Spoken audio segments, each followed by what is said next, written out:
Shalom saudara-saudara sekalian dimanapun kita berada, kiranya senantiasa kita diberkati oleh Tuhan, diberikan kesehatan bagi kita semua. Renungan kita pada hari ini, ketaatan, bukan pengalaman. Lukas 5 ayat 1-11. Penjala ikan menjadi penjala manusia. Pada sesuatu kali Yesus berdiri di pantai Danau Genesaret. Sedang orang banyak menggerumuni dia, hendak mendengarkan firman Allah. Ia melihat dua perahu di tepi pantai. Nelayan-nelayan telah turun dan sedang membasuh jalannya. Ia naik ke dalam satu perahu itu, yaitu perahu Simon, dan menyuruh dia supaya menolakkan perahunya sedikit jauh dari pantai. Lalu ia duduk dan mengajar orang banyak dari atas perahu. Setelah selesai berbicara, ia berkata kepada Simon, "Bertolaklah ke tempat yang dalam dan tebarkanlah jalamu untuk menangkap ikan."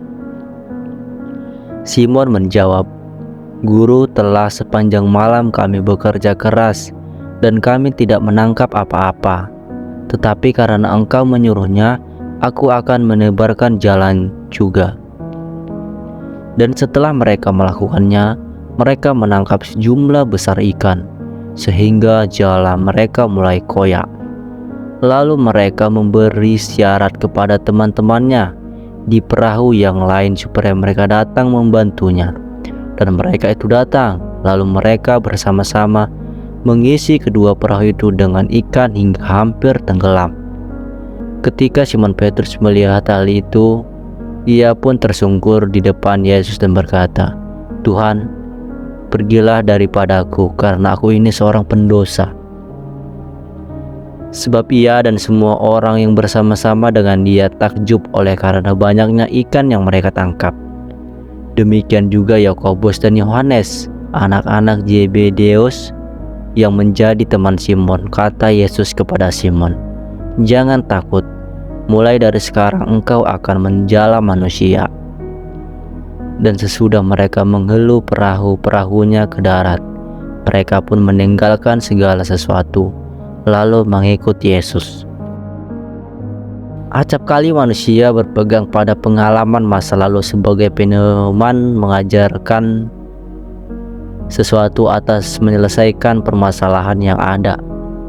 Sering pula orang berpikir menurut pengalamannya.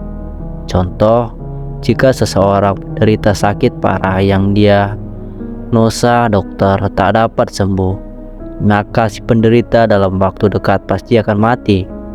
Seorang yang ekonominya bangkrut tentu tidak dapat bangkit kembali. Ketahuilah, Tuhan tidak membutuhkan pengalaman manusia untuk melakukan sesuatu perkara. Sebab bagi Allah tidak ada yang mustahil. Lukas 1 ayat 37.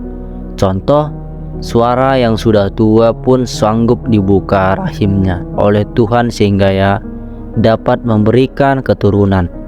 Wanita yang mengalami pendarahan 12 tahun dan menurut pengalaman tidak dapat disembuhkan, menjadi sembuh ketika bertemu Yesus dan menjamah jumbai jubahnya.